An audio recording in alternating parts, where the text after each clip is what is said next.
How do you feel about just being able to have a little bit of an established roster from last season, is where it's not like, the inaugural year where you have to literally pick, all 12 guys? It makes our life a lot easier. With Portsmouth Invitational, with Draft Combine, Summer League, training camp, NBA training camp, I should say. It makes our job a lot easier. Like you said, we have an established roster. We have some returning guys who obviously gives us some continuity, especially in training camp. And we was able to scout and do our due diligence in regards to, the guys that we have on our roster now for training camp. And what's great about it is we have a training camp with about 15, 16 guys who could all probably make our team.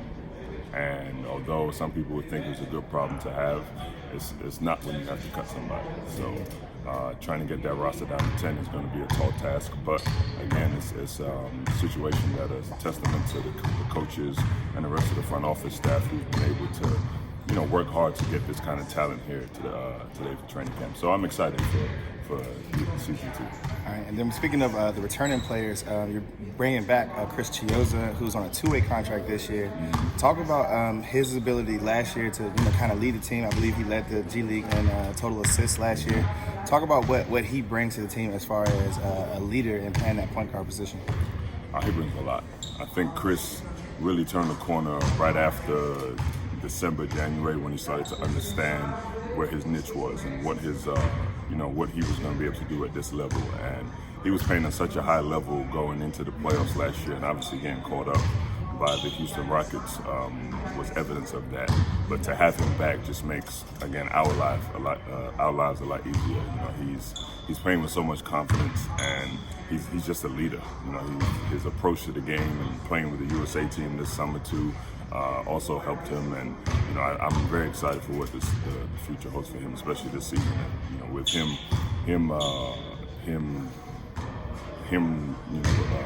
leading the charge at the point guard, I'm definitely comfortable, every night, going into the G League games this season. Yeah, and then I think one of the things that we talked about last year was the fact that a lot, because we've already seen it this year, where you're getting guys called up and called down and rehab assignments. How do you balance, trying to make sure that you're putting out the best product on the floor and you're trying to win basketball games, but also, you're trying to develop players, and, when they send guys down, you're trying to develop them or get them back healthy. How do you balance that as the general manager? It just goes back to the core of what we want to do, and it's development across the board. Whether it's a rookie, whether it's CJ Miles trying to on a rehab assignment, or we have 2 ways and Chris Chiozza and Garrison Matthews. It's always development. We're always trying to develop guys to get them to the next level, or develop guys so that they can contribute to the Wizards, and even get an opportunity to get caught up. So for us, our goal doesn't change regardless of whether we have only G League players here or assignments or 2 ways. Our goal and our mindset is always going to be the same. And when you talk about Garrison Matthews, can you talk about what his unique skill set is as a shooter, and how you guys can help develop him in other areas? And I mean, he's already played some minutes with the Wizards, and I feel like a lot of people are excited about what he can bring. I mean, he makes them. Exactly. He's a shooter. He's a. Whenever you have an NBA skill like that, everything else, I think, is pretty much easy. You can hone on everything else because he already has a unique ability to shoot the ball. So, there's other areas that we're going to focus on and, help him, with his ball handling, help him with when teams try to run him off the line and make him a little more effective, with 1-2 dribbles, or, defensively. He already plays really, really hard. I think, our issue with him is that we have to dial him back a little bit, which is a good problem to have. It's rare that you have a player who you have to say, don't play that hard. So I love that about him, and it's what makes him special, and I think it's what's going to make him, succeed at this level. Okay. Last year they implemented the G League Select contract. What was that process like for you guys this summer?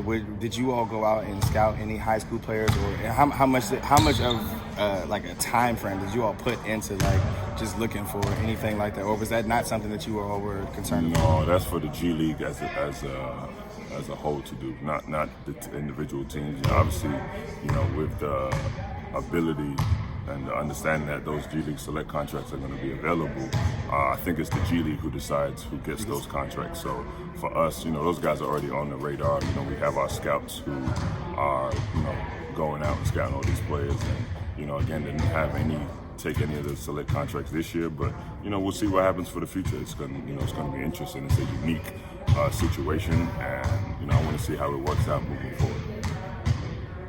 Was there anything particular that last year, it being your first year in this position, that kind of took you by surprise, that you kind of learned that you can take into this year? Because it seems like you would probably feel more comfortable coming into this year in your position. Expecting the unexpected. I mean, I that's one thing I said last year this time, knowing that some things were going to happen that I wasn't going to be able to, predict, but to expect that. If you kind of understand what I'm trying to say is, but this year I think we're better prepared to adjust on the fly. Even though we knew that we were going to have to do it last year, I think with, we had a period of about 10-15 games when Jordan McRae was going on a 30-40 point tear every night, and we was winning. I think we may have won 9-10 games in a row, and it put us about 8 or 9 games over 500. And then he got caught back up to the Wizards, and then Devin Robinson got hurt, and then again we were an expansion team, so we didn't have the ability to put the type of roster we would have liked together. Although the guys, did a great job. We lost a few games and ended up missing the playoffs by about a game or two. And had we been in a better position or had those guys, we would have probably made the playoffs. And again, it's all about development, but we definitely put a roster together this year that is, got a high level, the high talent level, I should say, and confident that night in, night out, regardless of assignments or two ways, we can compete and win G League games. And how do you balance that out? Just some of the stylistic stuff and philosophies that you play down here while getting them prepared for the parent club. So are things ran the same? Is the terminology the same? Everything is the same. So even with the coaching change, we would expect the same style of play. Same style of play, everything, because you have to understand, we're preparing. If we get Admiral Schofield, Justin Robinson, we want their transition to be seamless when they come down here or when they go back with the Wizards. So we run the same plays, have the same calls, and the same system, so that it makes life easier for them. And it just makes us have to adjust. And I always tell people, it forces us to do our job. And I'm okay with that, because that's what it's all about over here. There's a lot of local talent on the roster this year, even more than last year. Is that a primary focus when you come in to each season, to kind of look locally? I wouldn't say primary focus. Is great to have local talent. I know when we had our tryout, we were definitely eyeing local talent, and the fact that we was able to have 4 tryout players who are all pretty much from this area, and then as well as having a few of the Exhibit 10s and the G League guys already on roster, be from neighboring areas like Justin Robinson and Phil Booth. It just makes things, I wouldn't say a lot easier, but it just makes things a lot more fruitful, because now the masses get to see that we are looking in the neighboring area, and this is homegrown talent, and we do like to exhibit what the DMV has to offer. And so we're going to continue to do so, and it'll be great for the fans to see people from where they're from on the court. So I'm excited about that. And also looking at Trey Kelly, guy who has G League experience overseas, played a little bit in the league. What role do you think he can help, especially with the young guys on this team, trying to help them develop more?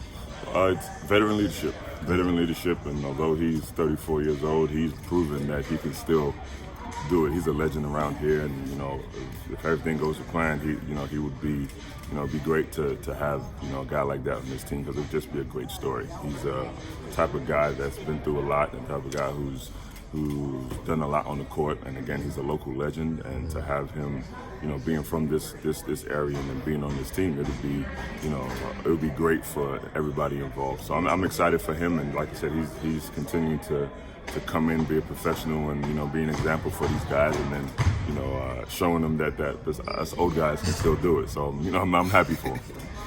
Can you talk about the thought process that went into acquiring Dikembe Dixon, and what do you think that he'll bring to the team this season? Thought process, he was on the team last year. He was on the team? Yeah. He's a returner, yes. Yeah. Dikembe Dixon was on the team. We traded for him late last year. Yeah. He played about, 5-6 games for us, and played well. And he's a guy that was a draft prospect a few years ago. So Right.